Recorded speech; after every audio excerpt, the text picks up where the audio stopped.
हमेशा अगर मैं फेल कर जाती थी तो बोलते थे कि और प्रिपेयर करो और नेक्स्ट ट्राई करो। और सर तो जो मेरे मतलब लिए सोर्स ऑफ मोटिवेशन सबसे पहले तो मैं मेरी बोलूँ फैमिली तो ही रही मैं थी। मॉर्निंग पर्सन रही हूँ, लाइक मुझे सुबह थोड़ा जल्दी उठना पसंद है। इस बार मैंने अभी तक पहली बार मेंस लिखा और मेरा पहली बार मेंस क्लियर हो गया। Hello everyone, welcome to Explore Academy. Today we have a very special guest, the rank 1 holder of Himachal's Light Services 2024-25, कुसुम लता। तो इस वीडियो में वो अपनी जर्नी, स्ट्रेटजीज, ट्रिक्स, वो सब चीज़ें डिस्कस करेंगी डिटेल में। आप इस वीडियो में अंत तक बने रहिए और जो भी इस चैनल पर नए हैं वो वीडियो को लाइक और चैनल को सब्सक्राइब करना ना भूलें। बहुत सारे लास्ट वीडियो में भी आपने सब्सक्राइब अभी तक नहीं किया, लेकिन आप बहुत ज़्यादा सपोर्ट अभी तक दर्शा रहे हैं। चाहे आप शेयर कर रहे हैं, वीडियो को लाइक कर रहे हैं, कमेंट कर रहे हैं, तो ये लगातार अपना प्यार आप जताते रहिए। So let's dive into her story कि किस तरीके से उन्होंने ये एग्ज़ाम क्रैक किया और क्या चीज़ें आपको करनी है इस एग्जामिनेशन में, कैसे आपको तैयारी करनी है, वो सब चीज़ें आपको इस वीडियो के अंत तक पता लग जाएंगी। वीडियो में अंत तक बने रहिए। So let's start. तो क्या आप अपने बारे में, अपने होम टाउन और एजुकेशनल बैकग्राउंड के बारे में बता सकते हैं? सर, मेरा नाम कुसुम है और मैं जिला शिमला के मशोबरा पंचायत से बिलोंग करती हूँ। मैंने अपनी स्कूली पढ़ाई गवर्नमेंट स्कूल बल्दियाँ से की और उसके बाद मैंने ग्रेजुएशन बीएससी मैथ्स ऑनर्स में संजौली कॉलेज से पास किया और एमए सोशियोलॉजी मैंने एचपी यूनिवर्सिटी शिमला से 2019 में कंप्लीट की है। और क्या आप हमेशा से सिविल सर्विसेज की तैयारी कर रहे थे या कोई बीच में ऐसा पॉइंट आया जहां आपने सोचा कि अब सिविल सर्विस की तैयारी करते हैं?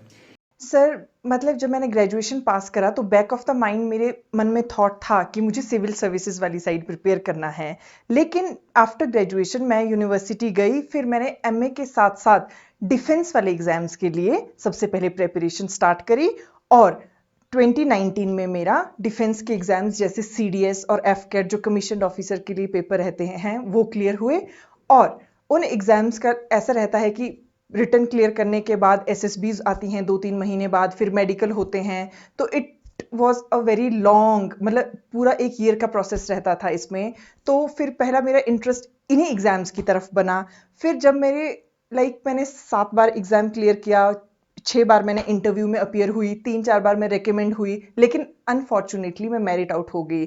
फिर 2022-23 के आसपास जब मैं एज वाइज इनएलिजिबल हो गई इस चीज़ के लिए, फिर मैंने सोचा कि नहीं, एचपी के एग्जाम्स की तरफ भी फोकस करना चाहिए। और उसके बाद मैंने अपनी एक्चुअल फोकस के साथ प्रिपरेशन स्टार्ट करी, जैसे एचएएस हो गया या एनटी वाले एग्जाम हो गए या अलाइड सर्विसेज हो गया।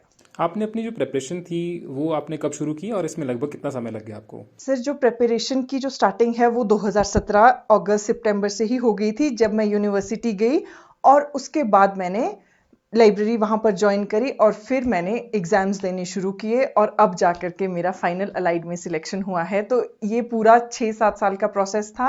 बट पहले मेरी थोड़ी डायरेक्शन अलग थी, थोड़े सेंटर वाले एग्जाम्स की तरफ प्रिपेयर कर रही थी, लेकिन जब उसमें असफलता मिली मुझे तो उसके बाद मैंने स्टेट वाले एग्जाम्स की तरफ फोकस किया और फिर जा कर के फाइनल सिलेक्शन हुआ। तो क्या आपने इसके लिए कोई कोचिंग क्लासेस ज्वाइन की थी या फिर आप सेल्फ स्टडी कर रहे थे?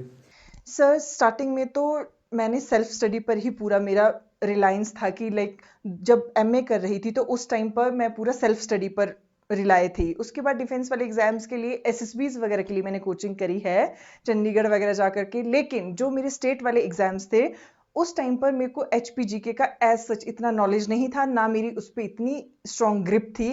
तो मैंने एक्सप्लोर एकेडमी आनंद सर से भी मुझे बहुत ज़्यादा मोटिवेशन मिली और 1-2 और इंस्टीट्यूशन से भी मैंने एचपीजीके पर स्पेशली नोट्स वगैरह लिए और थोड़ा बहुत अपना 1-to-1 इंटरेक्शन के थ्रू आनंद सर के साथ मेरे को काफ़ी ज़्यादा खुद को इम्प्रूव करने में हेल्प मिली, चाहे वो प्रीलिम्स हो चाहे वो मेंस एग्जामिनेशन हो। चलिए अब आपके पेपर वाइज स्ट्रेटजी की बात करते हैं, हिंदी, इंग्लिश और जीएस की।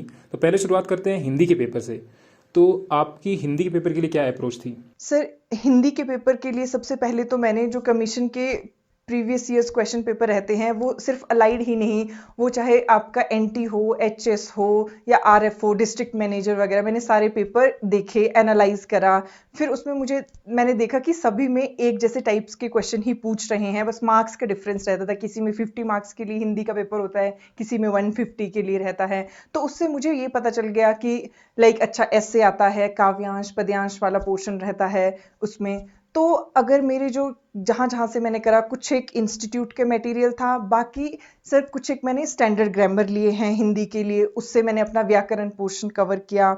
और निबंध वगैरह के लिए करंट के टॉपिक हो गया, चाहे वो चैट जीपीटी जैसे रिसोर्सेज हो, मैंने सबका इस्तेमाल किया और उस तरीके से मैंने हिंदी के लिए अप्रोच किया। और राइटिंग प्रैक्टिस, आपने हिंदी के लिए लगभग कितनी आपने आंसर राइटिंग की प्रैक्टिस की थी आपने? सर जब प्रीलिम क्लियर होने के बाद मैंने हिंदी के लिए ऑलमोस्ट मतलब डेली मैं कुछ ना कुछ लिखती थी। राइटिंग प्रैक्टिस मैंने हिंदी पे काफ़ी फोकस किया, क्योंकि हिंदी से मैं थोड़ा आउट ऑफ टच थी आफ्टर 10th स्टैंडर्ड्स। तो मुझे अपनी स्पेलिंग करेक्शन के लिए भी थोड़ी मेहनत करनी पड़ी। तो हर रोज़ वो ज़रूरी नहीं होता था कि मैं पूरा पूरा पेपर लिखूं, लेकिन मैं कोशिश करती थी कि एटलीस्ट एक पैराग्राफ लिखूं, फिर उसमें अपनी मिस्टेक्स फाइंड आउट करूं। और मैंने टेस्ट दिए हैं सर एक दो इंस्टीट्यूट के, तो उससे भी मुझे मतलब हिंदी में खुद की सेल्फ इवेल्युएशन में हेल्प मिली कि क्या क्या मेरा जो ऐसा रहता है कि जिसमें एरिया ऑफ इम्प्रूवमेंट है। तो उस तरीके से मुझे काफ़ी हेल्प मिली, लेकिन आंसर राइटिंग मैंने काफ़ी की थी हिंदी के एग्जाम के लिए। आप आने वाले जो इंग्लिश मीडियम के स्टूडेंट्स हैं, जिनका इंग्लिश मीडियम बैकग्राउंड रहा है,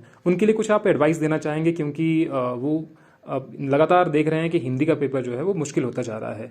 यस सर, इंग्लिश मीडियम वालों के लिए मैं ये बोलना चाहूँगी कि देखो, ऐसा तो नहीं है कि हम हिंदी का यूज़ ही नहीं करते हैं। हम डे टू डे लाइफ में मैक्सिमम कम्युनिकेट तो हिंदी में ही करते हैं, लेकिन वो है कि आप लिख कैसे पाते हो। तो लिखने के लिए आपको क्या है, प्रैक्टिस ही करनी पड़ेगी। फिर कुछ एक लोग ऐसे भी है मेरे कांटेक्ट में जो न्यूज़पेपर पढ़ते थे हिंदी का। मैंने पर्सनली तो वो नहीं किया, बट मैं ज़रूर लिखती थी। और अगर आपके पास आस-पास कोई है जिससे आप इवैल्यूएट करवा सको कि आप कैसे लिख रहे हो, तो फिर वो अच्छी बात है, नहीं तो आप सेल्फ इवैल्यूएशन भी कर सकते हो। लेकिन मैं ये ज़रूर बोलूँगी कि रोज़ लिखना है हिंदी, मतलब उससे आप काफ़ी इम्प्रूव कर पाओगे, मतलब विद इन वीक आपको डिफरेंस नज़र आ जाएगा। तो अब इंग्लिश के पेपर की बात करते हैं। तो इंग्लिश की ग्रामर या वोकैब की हम बात करें तो हिंदी मीडियम के लिए ये बहुत ज़्यादा, जो हिंदी मीडियम के बैकग्राउंड के स्टूडेंट होते हैं उनके लिए डिफिकल्ट हो जाता है। तो उनके लिए आप क्या एडवाइस देना चाहते हैं, और साथ ही साथ में आपने किस तरीके से इंग्लिश ग्रामर और वोकैब को अच्छा किया? सर अगर वोकैब की बात करें या ग्रामर पोर्शन है, तो अगर मेरा थोड़ा सा अलग है। जैसे मैंने पहले भी बताया कि मेरा जो सीडीएस का एग्जाम रहता था सर, उसमें एक पूरा इंग्लिश का पेपर होता था, एक जीएस का रहता था, एक इंग्लिश का पेपर होता था। तो उसमें 120 मार्क्स का पेपर आता था। तो मैंने उस टाइम पर मेरी इंग्लिश में अच्छी पकड़ बन चुकी थी, वो चाहे ग्रामर हो चाहे वोकैब हो। बाकी वोकैब के लिए भी मैं अगेन सजेस्ट करूंगी कि अगर आपकी रीडिंग हो पाए ना, चाहे वो न्यूज़पेपर हो या तो जैसे मतलब मेरा तो जीएस भी इंग्लिश मीडियम में था, तो मेरे को वोकैब वगैरह में एज सच इतना दिक्कत तो नहीं आई, लेकिन कुछ एक वर्ड्स तो होते ही हैं जो सभी के लिए ही डिफिकल्ट रहते हैं। तो जैसे मतलब हिंदी मीडियम वालों के लिए भी यही है कि प्रैक्टिस करो। तो इंग्लिश मतलब जिनको इंग्लिश में डिफिकल्टी है, उनको इंग्लिश पे सेम स्ट्रेटेजी फॉलो करने की ज़रूरत है। तो अगर राइटिंग स्किल की बात की जाए एस्से प्रेसिस के लिए, और साथ ही साथ में जो हैंड राइटिंग है वो भी एक मेजर कंट्रीब्यूशन रहता है इस एग्ज़ाम के लिए, तो आपका किस तरीके से आपकी स्ट्रेटजी थी इसके लिए? सर जैसे प्रेसी के लिए तो आप मतलब यूट्यूब वगैरह पे देख सकते हो, या टेस्ट सीरीज से भी बहुत हेल्प मिलता है आपको। जब आपको एक सैंपल जो उनके सॉल्यूशन रहते हैं एकेडमीज के, तो उससे भी आपको फेयर इनफ आइडिया मिल जाता है कि किस तरीके से अप्रोच करना है। और ऐसे के लिए मैं ये बोलूँगी कि आपको मतलब थोड़ा खुद से वर्क करने की ज़रूरत है। उसके लिए ऐसे के लिए लाइक जैसे आप आजकल तो ऑनलाइन भी रिसोर्सेज है, अगर कोई न्यूज़पेपर पढ़ पाए तो बहुत अच्छी चीज़ है। उससे आपकी एक मतलब इलेबोरेट कॉम्प्रिहेंसिव सी अंडरस्टैंडिंग डेवलप होती है टॉपिक के लिए। और बाकी आपको लिखना है, लाइक जैसे ऐसे के लिए क्या होता है, करंट के टॉपिक है तो आपको ना मेन पॉइंट्स आप लिख सकते हो एक टॉपिक वाइज, कि जैसे फॉर एग्जांपल हेल्थ सेक्टर है तो क्या क्या टॉपिक होंगे, फिर उसकी हेडलाइंस वगैरह अपने पास लिख लो। और फिर जब बाकी टेस्ट सीरीज से आपका क्या हो जाता है कि आप कम से कम 10 to 20 ऐसे तो प्रैक्टिस कर ही लेते हो। अगेन राइटिंग का मतलब काफी बड़ा रोल है, ऐसे के लिए हो चाहे प्रेसीज के लिए हो। और हैंड राइटिंग का? सर आई थिंक यस, क्योंकि कुछ एक जब अपने आप फ्रेंड सर्कल में देखते हो किसी की थोड़ी सी हैंडराइटिंग ऊपर नीचे थी तो थोड़ा कम स्कोरिंग रहता है उनका। तो हैंडराइटिंग भी वही है सर, अगर आप जैसे मॉक देते हैं ना, तो आपको पता चल जाता है कि इतने टाइम पीरियड में आप कितना बिना स्ट्रेस के कितना ठीक लिख पा रहे हो। तो मतलब उस तरीके से ही आपका इम्प्रूव हो सकता है। अगर आप लिखोगे, अगर लिखोगे नहीं तो तब तो आपके हाथ शिवर ही करेंगे, मतलब ऐसे फाइनल में तो। एक और चीज़ कि आप न्यूज़पेपर, नॉवेल्स या मैगजीन्स से हेल्प आपको कुछ मिली? सर नॉवेल्स वगैरह तो रीडिंग में थोड़ा कम करती हूँ, लेकिन यस प्रीलिम्स के लिए मैंने मैगजीन्स वगैरह पढ़ सकते हैं क्योंकि उसमें थोड़ा फैक्चुअल रहता है।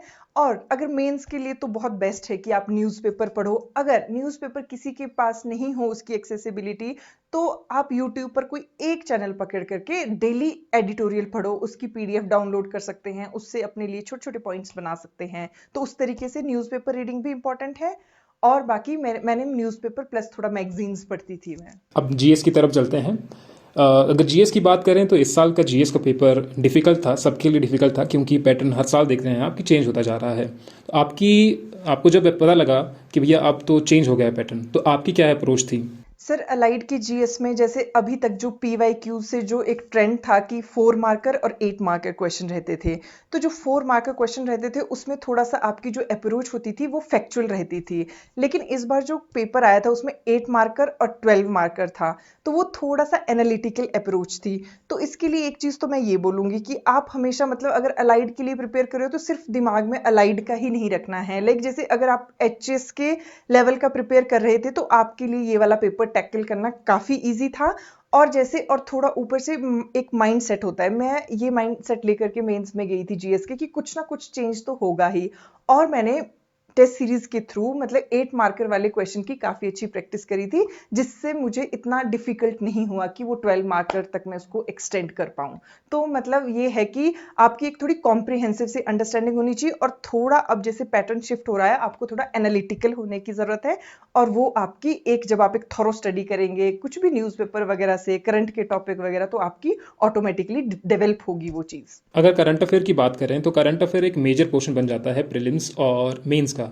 आपने कौन कौन से सोर्सेज को फॉलो किया था? करंट अफेयर्स का ऐसा है कि प्रीलिम के लिए थोड़ी अलग अप्रोच है और मेंस के लिए थोड़ी अलग अप्रोच है। लाइक प्रीलिम के लिए हमारे थोड़ा फैक्ट्स ओरिएंटेड होना होता है, और अलाइड के लिए और मेंस के लिए सॉरी थोड़ा आपको एनालिटिकल होना होता है।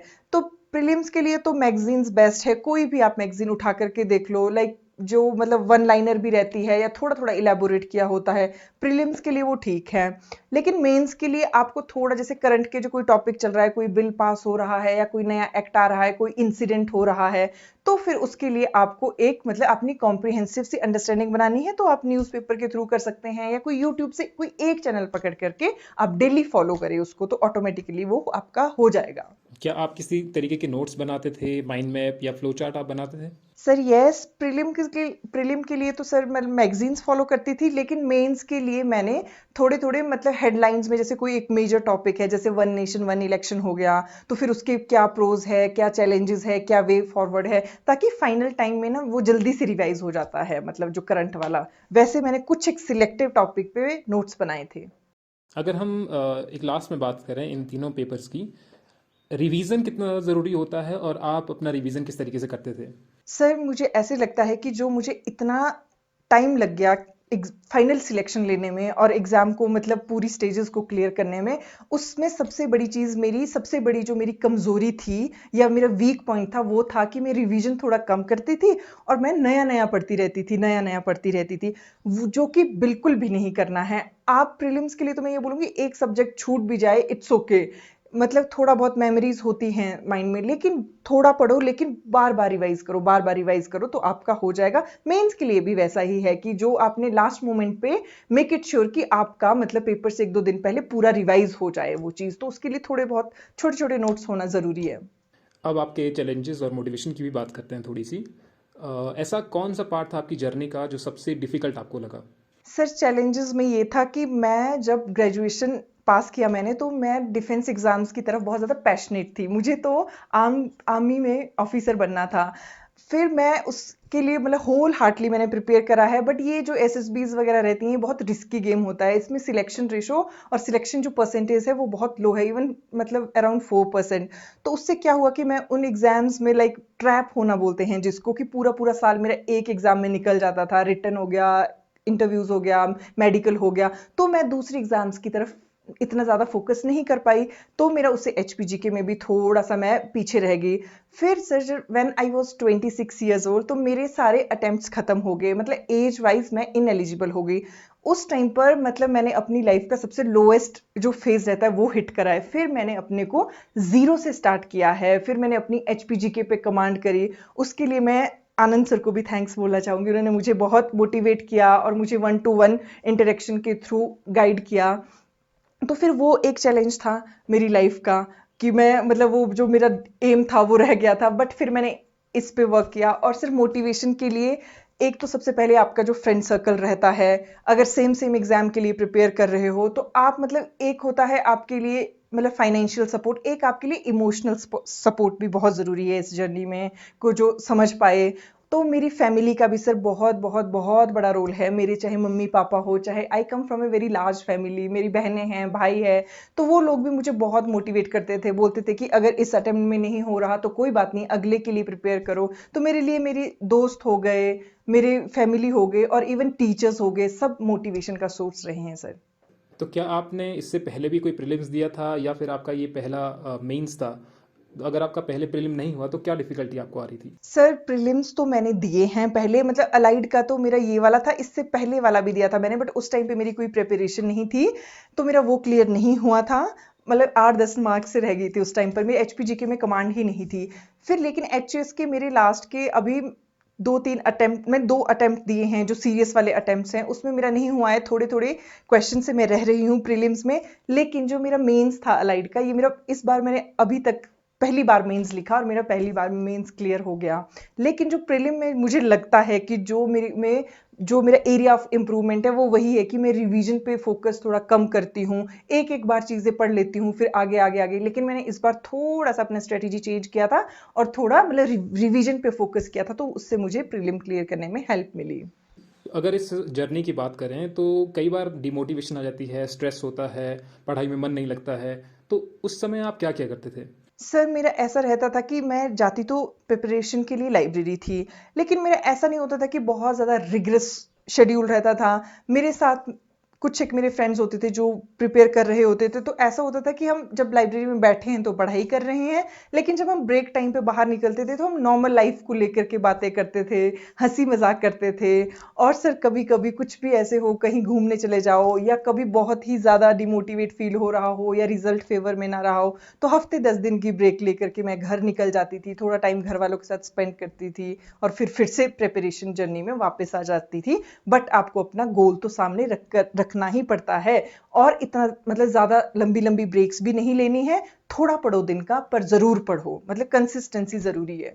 ठीक है, एक रैपिड फाइट राउंड आपके साथ करते हैं। आपको इनका जवाब बहुत जल्दी जल्दी देना है। पहला जो क्वेश्चन है रैपिड फाइर राउंड का, आपका फेवरेट सब्जेक्ट कौन सा है? Sir geography. कोई एक टॉपिक जो आपको बहुत ज़्यादा भयभीत करता है? Sir history, medieval, ancient. और rank one in one word. Perseverance. One myth about this exam. Sir too difficult when not cleared और वेरी इजी व्हेन क्लियर्ड। एक क्लोजिंग मैसेज और टिप्स चाहेंगे आपके लिए। आपका जो दिन का शेड्यूल रहता था वो इस एग्ज़ाम के लिए या बाकी एग्ज़ाम के लिए किस तरीके का शेड्यूल आपका रहता था? सर दिन के शेड्यूल के बारे में अगर मैं बोलूं तो मैं मॉर्निंग पर्सन रही हूं, लाइक मुझे सुबह थोड़ा जल्दी उठना पसंद है। तो मैं थोड़ा सुबह जल्दी उठ करके अपनी जो नॉर्मल दिनचर्या होती थी, थोड़ा घर से मैं दूर रहती थी तो इंडिविजुअल रहती थी, तो अपने लिए जो खाना वगैरह होता है या कुछ और चीज़ें होती है वो सब कुछ खुद से ही मैनेज करती थी। फिर लाइब्रेरी जाती थी, थोड़ा ब्रेक भी लेते थे, ऐसे नहीं था कि बिल्कुल ही सुबह से लेकर शाम तक, थोड़ा ब्रेक लेकर के उस तरीके से पढ़ते थे। और शाम में तो मतलब 7-7:30 के बाद तो हार्डली ही मैं पढ़ाई करती थी। मतलब तो मेरा नॉर्मल सा रूटीन रहता था सर, मतलब ऐसे नॉट एक्स्ट्रा ऑर्डिनरी। और क्या इसके लिए, इस एग्ज़ाम के लिए कोचिंग ज़रूरी है? Sir coaching in terms of direction and कोई अगर आपको इवेल्युएट करने वाला हो तो बहुत ज़्यादा इंपॉर्टेंट है। आपको फिगर आउट करना आना चाहिए कि मतलब क्या पढ़ना है और मतलब क्या नहीं पढ़ना है और कैसे पढ़ना है। तो अगर किसी को वो चीज़ कोचिंग के थ्रू मिल रही है तो मैं ऐसा नहीं बोलूँगी कि नहीं है इम्पॉर्टेंट, बट डायरेक्शन बहुत इम्पॉर्टेंट है सर। आपके पेरेंट्स, आपके आसपास का जो सोशल सर्कल है, उसका कितना इम्पैक्ट रहा? क्या आपकी फैमिली बैकग्राउंड क्या था आपका? तो थोड़ा सा आप बता देंगे? Sir I come from a very large family. मेरे पेरेंट्स फार्मर्स हैं और मेरी 4 बहनें हैं, 1 भाई है। और सर जो मेरे लिए सोर्स ऑफ मोटिवेशन सबसे पहले तो मेरी फैमिली ही रही थी, और उनका मेरी लाइफ में not just financial support but उन्होंने मुझे इमोशनली भी बहुत सपोर्ट करा है। मेरे फादर बहुत ज़्यादा सपोर्टिव हैं। तो मतलब ऐसा नहीं होता था कि वो मुझे ऐसे बोलते थे कि हमेशा अगर मैं फेल कर जाती थी तो बोलते थे कि और प्रिपेयर करो और नेक्स्ट ट्राई करो। तो मतलब और सोशल सर्कल भी सर, जो मैं ज़्यादा तो मतलब इतने टाइम से थोड़ा बाहर रही तो फ्रेंड्स के साथ रही, तो फ्रेंड्स भी ये होता था कि सेम सेम एग्जाम के लिए प्रिपेयर कर रहे होते थे, तो मतलब एक नॉर्मल सी अंडरस्टैंडिंग होती थी, मतलब नॉर्मल आप शेयर कर सकते थे कि आप कैसा फील कर रहे हैं, लो फील कर रहे हैं, हाई फील कर रहे हैं। दोस्तों का भी सर बहुत बड़ा सपोर्ट रहा है, मतलब बहुत ज़्यादा। तो मेरे मैं तो बोलूँगी कि मेरे लिए तो मेरा जो सोशल सर्कल था, जितना भी था, वो सपोर्टिव ही रहा है।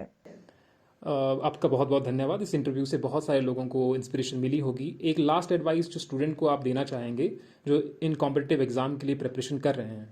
सर एक तो होता है कि लाइक मतलब कोई सोशल मीडिया के इन्फ्लुएंस से, नॉट जस्ट दिस अलाइड, कि सिविल सर्विसेज के एग्जाम को प्रिपेयर करने के लिए सोचते हैं, या किसी के दिमाग में जैसे प्रिजम्पशंस होती हैं कि अच्छा हम ना 1-2 साल में क्लियर कर लेंगे पेपर और बस 2 साल मेहनत करनी है। ऐसा मैंने भी सोचा था, लेकिन जब आप असल में इस फील्ड में उतरो और प्रिपेयर करना शुरू करो, considering the kind of competition in मतलब करंट टाइम, तो मतलब बहुत सारी चीज़ें होती है जो हमने सोची नहीं होती, हमारे साथ हो जाती है। मतलब हम बहुत बार फेल होते हैं। तो मैं तो बोलूँगी कि एक तो परसिवरेंस, और ये याद रखना है हमेशा कि हमने क्यों स्टार्ट किया था। आप में पेशेंस भी होनी चाहिए, और हमेशा अगर कभी आप फेल करो तो आपने खुद पर देखना है कि आपके एरियाज ऑफ इम्प्रूवमेंट क्या है, आपकी गलतियां किस किस चीज़ में हुई हैं। जैसे मैं एसएसबीज के लिए जाती थी, जब मैं वापस आती थी तो मैं हमेशा लिखती थी कि अच्छा मैंने ना इस वाले राउंड में शायद मेरे से ये गलती हुई है, मेरा इंटरव्यू में ये गलत था, मेरा ग्राउंड में ये गलत हुआ, राइटिंग में ये गलत हुआ, तो मैं नेक्स्ट टाइम पे उसको इम्प्रूव करती थी। तो हमेशा खुद में थोड़ी कमियां ढूंढनी है और उस पर वर्क करते रहना है, और थोड़ा पॉजिटिव रहना है कि हो ही जाएगा। अपनी तरफ से बहुत जेन्युइन रहना है, मतलब जब आप पढ़ रहे हो चाहे 4 घंटे पढ़ो, 5 घंटे पढ़ो, be genuine to yourself, हो जाएगा। Thank you Kusum. Thank you sir. Best of luck. आपकी अब नई जर्नी शुरू होने जा रही है, so best wish. Thank you sir. Thank you so much.